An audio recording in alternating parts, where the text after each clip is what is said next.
성경을 읽을 때 우리가 참 이해하기 어려운 부분들이 많이 있습니다. 사람을 죽여라. 그리고 막 좀 무시무시한 표현을 하는 것도 많이 있어요. 심지어는 부모 공경을 안 하거나 아니면 뭔가 잘못했을 때 그를 돌로 쳐서 죽여라. 그리고 가나안 땅에 들어갔을 때 이스라엘 백성들에게 명령하신 명령이 뭐냐면요. 그 땅의 민족들을 이방 민족들을 진멸하라라고 하는 끔찍한 명령까지도 주십니다. 그래서 자칫 우리가 생각하기에요. 구약의 하나님은 무섭고 두려운 분이시다라는 생각을 하기도 하고요. 또 신약의 예수님은 사랑이시다라는 생각을 할 때도 있는데 사실 그건 오해입니다. 하나님께서 사람을 죽이는 형벌을 명령하실 정도로요. 사실 사람을 보호하기 위해서 그 명령을 주신 것이기도 합니다. 구약 성경을 보면은요. 동해보복법이라는 게 있어요. 어떤 거냐면은 눈에는 눈, 이에는 이. 그래서 한 사람의 팔을 다치게 하면은 그 사람의 팔만 다치게 해야 돼요. 눈을 다치게 하면은 그 사람의 눈만 다치게 해야 돼요. 그러니까 정확하게 계산을 해서 그 사람이 다치게 한 만큼 다른 사람에게 해를 가할 수 있는 법을 만들어 주셨어요. 이에는 이, 눈에는 이 법이죠. 근데 이게 굳이 이렇게까지 법을 주셔야 되는가라는 생각이 들 수도 있지만은요. 사실 이게 생명을 보호하기 위한 법입니다. 왜냐면은 당시에는 신분의 격차가 있었어요. 종들도 있었습니다. 가령 종들이 그렇죠. 종들 중에 자녀가 주인집 자녀와 같이 놀다가 사고가 났어요. 그래서 종된 자녀가 주인의 자녀를 다치게 했으면은 어떤 일이 일어날까요? 끔찍한 일들이 일어나죠. 사람이 그래요, 사실. 우리가 한 대 맞으면 어떤 생각이 들죠? 괜찮아라는 생각이 다 드실 것 같은데 저는 그렇지 않더라고요. 한 대 맞으면 더 세게 때리고 싶어요. 물론 그러면 안 되는데 사람 심리가 그렇잖아요. 한 대 맞으면 두 대 때려주고 싶어요. 근데 신분의 격차가 있으면 어떻게 마음이 드냐면 감히 내 자녀를 다치게 해 주인집 그렇죠. 아버지가 종된 자녀를 가만두지 않았을 거예요. 근데 이런 일들이 비일비재했었던 거예요. 끔찍한 피해 보기의 전쟁이 있었죠. 그래서 하나님께서요. 생명을 보존시키시기 위해서 너희들 딱 이 정도로만 너희들 마음을 풀어라. 그러니까 생명을 해하지 말라라고 주신 법이에요. 만약에 내 자녀가 그렇죠. 눈을 다쳤다 그러면 생명을 해하지 말고 눈에 대한 값만 물을 수 있다라고 하나님께서 말씀을 하신 거죠. 오늘 이 본문도요. 그런 의미에서 우리의 생명을 지키시기 위해서 우리에게 주어진 법입니다. 도피성이죠. 이 도피성은 뭐냐면요. 하나님께서 이스라엘 백성들에게 가나안 땅에 들어가서 가장 먼저 행하도록 하신 법입니다. 자, 새로운 땅에 들어가서요. 이제 도시가 건설되겠죠. 사람들이 이주를 합니다. 그러면은 가장 먼저 생각하게 되는 게 뭘까요? 뭐 의식주에 관련된 거겠죠. 그리고 자녀 교육도 뭐 우리는 이 시대에 살아가면서 고민을 합니다. 여러 가지 생활 여건들을 고민을 합니다.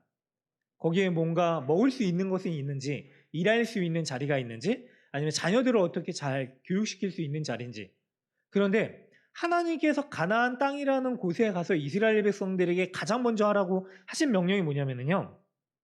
도피성 제도예요. 10절을 보니까요. 이스라엘 자손에게 말하여 그들에게 이르라 너희가 요단강을 건너 가나안 땅에 들어가거든 너희를 위하여 성읍을 도피성으로 정하여 부지 중에 살인한 자가 그리로 피하게 하라라고 말씀을 하십니다. 가장 먼저 해야 될 게 뭔가 이제 마트나 먹을 수 있는 그런 생활을 위한 편의가 있는지 아니면 그런 것들이 필수적으로 보장을 받는지를 요구하시는 게 아니라요. 너희를 위해서 도피성을 가장 먼저 만들어라 라고 말씀을 하시죠. 광야 생활 40년 동안 별의별 일들이 다 있었을 것입니다. 그리고 하나님이 그때 십계명도 주셨죠. 그러니까 온갖 싸움들이 다 있었을 거예요. 어른 싸움에서부터 뭐 여러 가지 뭐 사람이 저지르면 안 될 살인 사건들도 있었을 거고 또 남녀 간의 문제도 있었을 수도 있고요. 별의별 일들이 다 있잖아요. 근데 그들이 가나안 땅에 들어가면서 정착하게 되면은 거기서도 당연히 별의별 일들이 다 일어나게 될 게 불보듯 뻔합니다. 그리고 이스라엘 백성들이 어떤 제도가 있었냐면요. 누군가 살인을 하게 되면은 그 살인을 당한 가족 중에요. 보복자를 세워요. 이 보복자는 그러니까 법을 위한 집행기관처럼 된 거예요. 뭐냐면은 가족 중에 그 사람을 잡아다가 가족 앞에서 판결을 받을 수 있게끔 하는 사람을 세웁니다. 이게 고엘이라고 하는데요. 피해 보복자로 오늘은 성경에서 이야기를 하고 있습니다. 그래서 피해 보복자가 우리 가족 중에 살인당한 그 사람의 생명의 값을 묻기 위해서, 받아내기 위해서 쫓아갑니다. 그 사람이 죽을 때까지 쫓아다니는 사람이 있었어요. 왜 그런가? 그러니까 당시에는 이제 종교사회에서 합법적으로 상해를 당해서 생명을 잃어버리게 되면은 이 권리를 이양을 시켜서 이 사람이 뭐 행정기관인 거예요. 그런 일들을 했는데 왜 피해 보복자라고 불리냐면은 창세기 4장에 보면은요. 가인이 아벨을 죽여서 하나님이 가인을 찾으시는데 네가 무엇을 했느냐? 그리고 땅에서 핏소리가 호소를 한다라고 말씀을 하세요. 그리고 네가 땅에서 저주를 받을 것이다. 그러니까 무고한 피를 흘리면 그 땅이 저주를 받는데 하나님의 심판이 임하는 거예요. 땅이 저주를 받는다는 게. 그래서 이스라엘 백성들이요. 광야 생활하면서 그들이 온통 불평과 원망으로 하나님 앞에 저질렀었던 그 범죄를 우리가 중요한 게 있습니다. 죄를 지을 때 어떤 죄를 저지르느냐가 중요합니다. 그런데 죄를 짓는 대상이 누군가가 또 중요합니다. 이스라엘 백성들이 광야에서 저질렀었던 대부분의 그 죄악의 대상이 누구냐면요. 사람끼리 죄를 짓기도 했지만 불평과 원망을 통해서 하나님을 향해서 죄를 지은 거예요. 하나님을 향한 죄를 지면은요. 그 값은 피해 값으로 물어야 됩니다. 사람에게 지은 죄도요. 그 땅이 저주를 받아요. 피를 흘려서. 그래서 어떻게 하라고 하냐면요. 민수기 53장 34절에 보면은요. 33절에 보면은요. 너희는 너희가 거주하는 땅을 더럽히지 말라. 피는 땅을 더럽히나니 피 흘림을 받은 그 땅은 그 피를 흘리게 한 자의 피가 아니면 속함을 받을 수 없느니라라고 얘기를 해요. 다른 사람의 피를 흘리게 하면은요. 피를 흘리게 한 사람의 피를 흘려야 돼요. 왜냐면 그 사람이 하나님의 형상이기 때문입니다. 근데 하물며 하나님을 향한 원망과 불평과 죄악은요. 당연히 우리의 생명인 피를 흘려야지 사죄함을 받을 수 있는 겁니다. 그래서 구약시대의 제사의 제도를 만들어줬죠. 그 하나님께서요. 그러나 부지중에 살인한 자들은 부지중이란 뭐냐면요. 원치 않게 잘못해서 실수로 다른 사람의 생명을 해하게 됐을 때에는 그 사람의 피를 고의적으로 그 피를 억울하게 땅에 피를 흘리지 않게 하기 위해서 도피성이라는 제도를 만들어 주셨던 거예요. 그래서 레위기 19장과 여호수아 20장에도 이 도피성이라는 이야기가 나오는데 레위기 19장에 보면 그런 얘기 나와요. 은도끼 금도끼 얘기인가요? 그 얘기 나오는데 어떤 사람이 나무를 벌목하기 위해서 산에 들어갔는데 실수로 도끼 날이 그러니까 머리가 날아가 가지고 다른 사람을 상해해 가지고 죽이게 되면은 이는 부지중에 살인한 것이니까 그 사람을 위해서 도피성을 만들고 그 사람이 그곳에 피하여서 그 사람이 억울하게 죽임을 당하지 않게끔 하기 위해서 그 사람을 보호하는 법을 만들어라. 그래서 피해 보복자로부터 죽임당하지 않게 해라라고 하는 내용들이 나와요. 그래서 하나님께서요. 가나안 땅이라는 새로운 약속의 땅에 들어갔을 때 그곳에서 무죄한 자의 피를 흘리지 않게끔 하시기 위해서 그러니까 억울한 피를 땅에 흘리지 않게 하기 위해서 그래서 그 땅이 저주받지 않게끔 하시기 위해서 이 도피성이라는 제도를 만드셨고요. 그리고 살인에 대해서 엄격한 율법을 만드셨습니다. 너희는 서로 피를 흘리지 말아라. 그리고 피를 흘리게 한 죄는 곧 하나님께 죄를 저지른 것과 마찬가지입니다. 왜냐하면 창세기 9장 6절에 다른 사람의 피를 흘리면 그 사람의 피도 흘릴 것이니 이는 하나님이 자기 형상대로 사람을 지으셨습니다 라고 분명하게 말씀을 하셨기 때문입니다.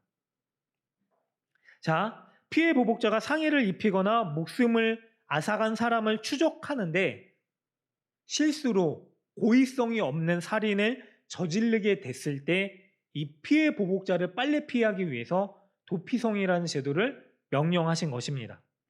그래서 이 도피성의 특징이 있는데요. 이스라엘 이 지도를 보면은요, 강이 가운데 흐르고 있어요. 그리고 양 옆으로 이렇게 이스라엘 민족들이 12지파가 흩어져 있습니다. 그래서 이 12지파 흩어진 지파들이 어느 곳에서든지 하루를 달려서 가면은 피할 수 있는 자리에 6곳에 이 도피성을 만듭니다.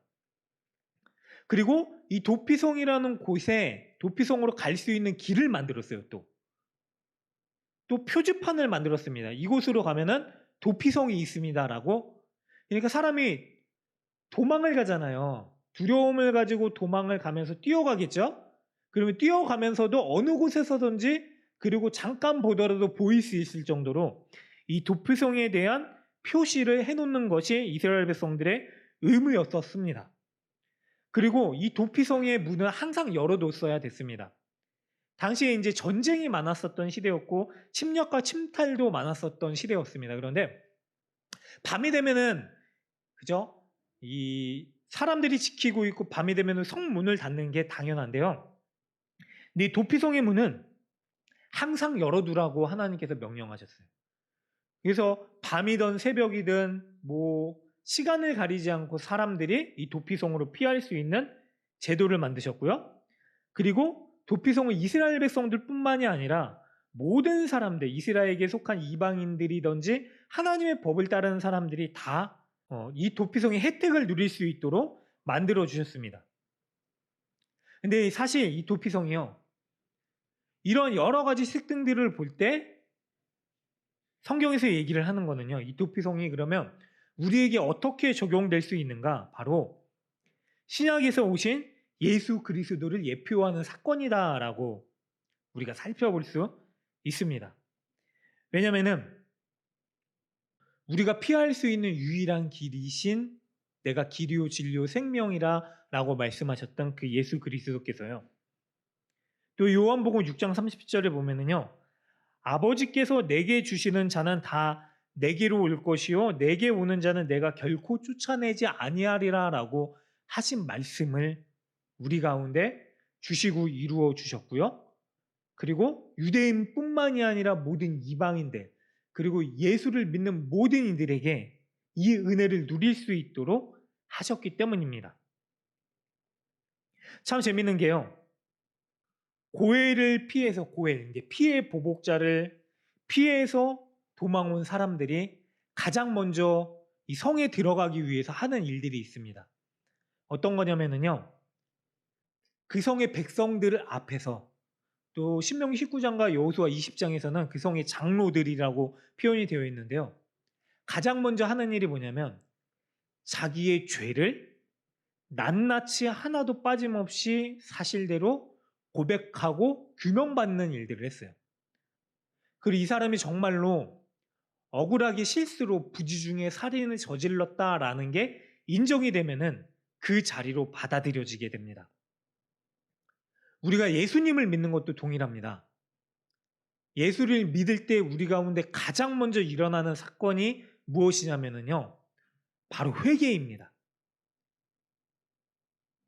예수께서 진정으로 우리의 구세주이시고 주님이심을 깨닫게 된 그 순간에요, 우리는 우리의 죄됨을 낱낱이 서스럼 없이 주 앞에 고백하게 됩니다.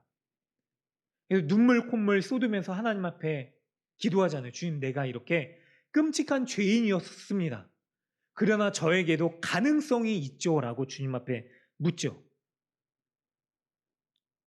그래서요, 이 도피성에 들어온 자들도요, 자기의 죄를 고백하는 그 순간, 그리고 그 죄가 정말로 죄됨을 인정받는 그 순간 이 도피성에 받아들여지게 되죠. 그리고 이 도피성에 들어올 때 모든 죄가를 물을 수 있는 자들로부터 죄를 묻지 않게끔 보호하는 일들을 합니다. 그래서 이게 은혜죠.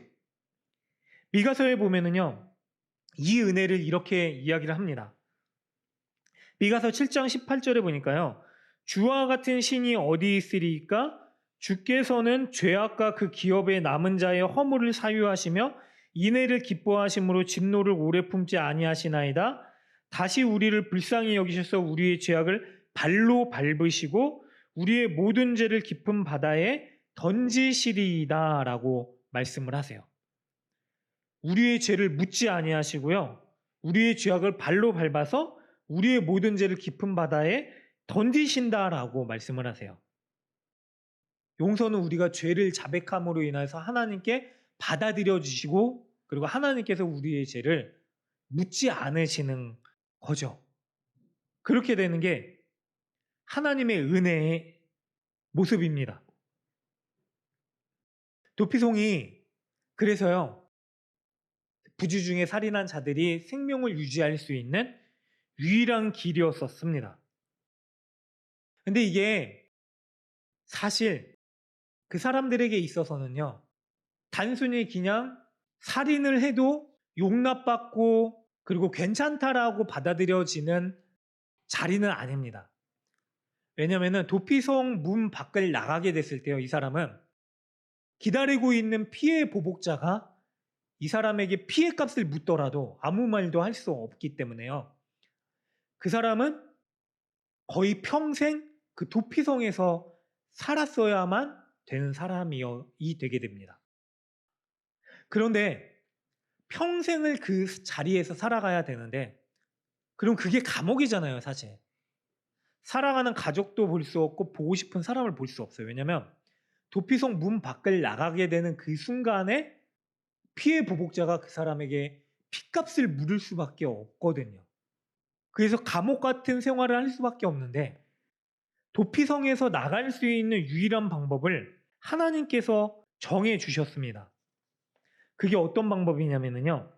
바로 도피성에 있는 대제사장이 죽으면 그 사람에게 더 이상 피해값을 묻지 않고 자기 집으로 돌아갈 수 있는 길을 열어주셨어요. 한마디로 이제 대제사장이 죽으면 공소시효가 끝나게 되는 거예요. 그러면은 생각해 보세요. 도피성 안에 살고 있는 수많은 죄를 지은 사람이 있었을 거예요. 살인자들이. 그 사람들이 생각하기에 가장 바라던 일이 무엇이었을까요? 내가 죽지 않게 해주세요라는 제목은 그러니까 살아야겠다라고 하는 원함은 이미 이루어졌어요. 도피성 안에 있게 됐을 때. 그런데 자기 생명을 보존받았지만 그러나 또 원하는 게 생길 거예요. 뭐냐면 자기가 살던 자리로 돌아가고 싶은 거죠. 그래서 이 사람들이 바라는 게 뭐냐면요. 은연중에 그런 마음이 들 수밖에 없을 거예요. 뭐냐면 저 대제사장 언제 죽나. 생각해 보세요. 대제사장은 레위인 중에 그러니까 하나님께서 세우신 사람 중에 그 사람들의 제사를 집례하기 위해서 세운 사람이에요. 근데 거기 들어온 사람들은 대부분이 살인자들이에요. 부주 중에 살인하고 들어온 범죄자들이죠. 그 사람들을 위해서 평생을 제사를 드려주는 일들을 했는데 이 사람들 마음 중에 고마운 마음도 있었겠지만 어떤 마음이 드냐면요. 저 대제사장 도대체 언제 죽나? 그래야 내가 빨리 갈 수 있는데. 그래서 우스갯소리인데 대제사장을 위해서 고맙다고 선물. 그러니까 제가 전에 교회에 있을 때는 막 집에 홍삼이 많이 있었거든요. 뭐냐면 권사님들이 힘들다고 막 그런 거 주시잖아요. 비타민 막 그런 거죠. 근데 이 사람들은 그러지 않았을 거예요. 빨리 가셔야 되니까. 근데 이게 참 하나님의 은혜의 아이러니예요. 이 대제사장이 누굴까요? 바로 우리가 짐작하다시피 예수 그리스도시죠. 그러니까 히브리서에서는요, 계속해서 이 대제사장에 대해서 정확하게 예수님이라고 말씀을 하십니다. 4장 14절에 보니까요. 그러므로 우리에게 큰 대제사장이 계시니 승천하시니 곧 하나님의 아들 예수시라. 우리가 믿는 도리를 굳게 잡자. 그리고 히브리서 7장에 보면은요. 이런 대제사장은 우리에게 합당하니 거룩하게 악이 없고 더러움이 없고 죄인에게서 떠나 계시고 하늘보다 높이 되시니라. 그는 저 대제사장들이 먼저 자기 죄를 위하고 다음에 백성의 죄를 위하여 날마다 드리는 이 제사를 할 필요가 없으시고 단번에 자기를 드려 이루셨다. 그래서 율법은 약점을 가진 사람들을 제사장으로 세웠지만 율법 후에 하신 맹세의 말씀은 영원히 온전케 되신 아들을 세우셨다라고 분명히 말씀을 하시는 거거든요. 사실 우리가요. 피해 보복자로부터 평생 도망당해야 될, 피값을 치러야 될 우리는 도피자들입니다. 우리는 민수기에 나타난 하나님의 선택받은 백성이지만은요. 그럼에도 불구하고요. 끊임없이 하나님을 원망했죠. 불평했습니다. 감사보다 불평과 원망이 많았죠. 하나님을 원망하지 않더라도요. 우리는 하나님의 형상을 따라 지음받은 하나님의 사람들을 향해서요. 더 심한 불평과 원망과 증오를 할 때가 많이 있었죠. 미웠죠. 그래서 마음에 이 불이 사라지지 않을 때도 너무나 많이 있습니다. 근데 성경에서는 우리가 아까 살펴봤다시피요. 그 사람의 피를 흘리게 만드는 그 죄가 곧 하나님의 형상을 따라 지음받은 사람이기 때문에 나에게 지은 죄라고 하나님께서 분명히 말씀하셨거든요. 그래서 우리가 짓는 모든 죄악들이 결론적으로는 하나님을 향해서 짓는 죄나 다름없습니다. 그래서 하나님께서는요. 사실 우리의 피의 보복자가 되셔야 돼요. 왜냐하면 우리가 하나님을 향해서 피 흘리는 생명의 속전을 치러야 되기 때문입니다. 그런데 우리를 향해서요. 하나님께서요. 우리의 피값을 피값대로 묻지 않으시고 도피성과 같은 도피처를 만들어 주셨죠. 바로 우리의 대제사장 되신 예수 그리스도를 통해서요. 그 예수를 단번에 우리 가운데 죽이심으로 인하여서 그의 피를 흘리셨고요. 우리에게 더 이상 우리의 생명의 속전을 피값으로 지불하라고 말씀하지 않으신 은혜의 사건을 이루셨습니다. 원래는 예수께서요. 생명의 속전을 받아내야 될 피의 보복자가 되셔야 되는 거예요. 우리의 죄값을 하나님께 드리기 위해서요. 우리의 생명을 묻기 위해서 하셔야 될 지당한 그분께서요. 그러나 우리를 위하여 죽기를 선택하시고 기쁨으로 순종하셨다라고 성경이 말씀을 하고 있습니다. 그래서 피의 보복자이신 예수님께서 우리를 대신해서 피를 흘리신 대제사장이 되어주셨죠. 그래서 우리는요. 예수의 죽음 앞에요. 이런 물음을 할 수 없습니다. 당연한 거 아닌가? 그분은 사랑이시니까 나를 위해서 피 흘리셔야 되는 게 당연한 사건 아닌가? 이게 하나님의 사랑 아닌가? 라고 물을 수 없고요. 더 나아가서 이런 생각도 해서는 할 수 없죠, 사실. 어떤 생각이냐면요. 왜 나를 위해서 그런 일들을 하셨대? 그러므로 인해서 왜 내가 이렇게 불편한 신앙생활을 해야 되는가? 도대체 하나님과 내가 무슨 상관이 있는가? 그냥 나는 나대로, 하나님은 하나님대로 살면 되지. 나와 상관없는, 하나님과 상관없는 삶을 살겠다라고 이야기를 할 수도 없죠. 왜냐하면 우리의 생명이 이미 우리의 것이 아니라요. 하나님께 드려진 바 되었기 때문입니다. 그래서요. 우리는 이렇게 살아갈 수밖에 없습니다. 하나님의 형상을 따라 지음받은 사람을 향해서요. 우리가 억울한 일을 당해도 그를 향해서 핏값을 묻는 일들을 참을 수밖에 없죠. 왜냐하면 그 핏값은 이미 내가 치러야 되지만 예수께서 피를 흘리셔서 나뿐만이 아니라 그의 피도 사하여 주셨기 때문입니다. 그래서 우리는요, 누명을 쓰더라도요, 당연히 그 누명을 밝히기 위해서 적극적으로 노력해야 되지만은요, 사람을 향해서요, 저 사람만은 내가 죽여야겠다라고 해서는 안 됩니다. 한 대를 맞으면은요, 한 대 갖고는 성이 안 풀려서요, 최소한 10배는 갚아줘야지 내 성이 풀리겠다라고 할 수도 없죠. 해서는 안 되는 게 아니라 할 수 없는 사람이 되는 것입니다.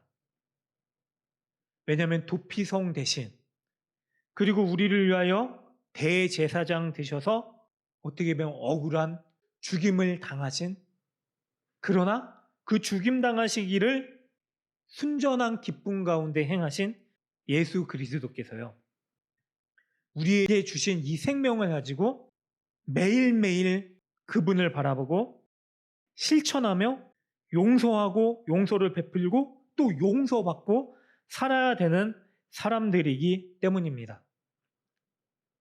그래서 가나안 땅에 들어갔을 때 이스라엘 백성들에게 가장 먼저 행하라고 만들어주신 제도가 바로 도피성이에요. 새로운 땅에 들어갔는데 그 땅은 여전히 불평과 원망 가운데 살인했었던 사람들이 살아가서 저주받는 땅이 돼서는 안 되기 때문입니다. 사랑하는 여러분, 그리고 우리가 새로운 하나님 나라와 새 땅 가운데 받아들여진 사람이 됐습니다. 그래서 이 말씀은요, 수천 년 전 구약의 이스라엘 백성들에게만 해당하는 말이 아니라요, 오늘 날마다 하나님과 함께 동행하며 우리의 걸음이 옮겨지게 되는 새하늘과 새 땅이 자리하게 될 그 자리에서 우리가 지켜야 될 법입니다. 그렇게 하나님의 용서함의 은혜를 날마다 누리시고요, 그리고 베푸시며 사랑하는 복된 저와 여러분들이 되시기를 간절히 소망합니다. 그게 우리가 이스라엘 백성이 가나안 땅을 정복하기 위해서 이런 시작을 하잖아요. 근데 정복인데 전쟁과 살인이 아니에요. 용서와 용서받음으로 시작하거든요. 그리고 이 시대를 살아가는 그리스도인들에게 동일하게 주신 말씀이에요. 그 은혜를 충만히 누리시길 바랍니다. 그리고 그 은혜를 마음껏 나누시길 바랍니다. 그게 새 땅과 새 하늘, 그리고 이 시대를 살아가는 하나님의 백성들이 사는 법이요 길입니다.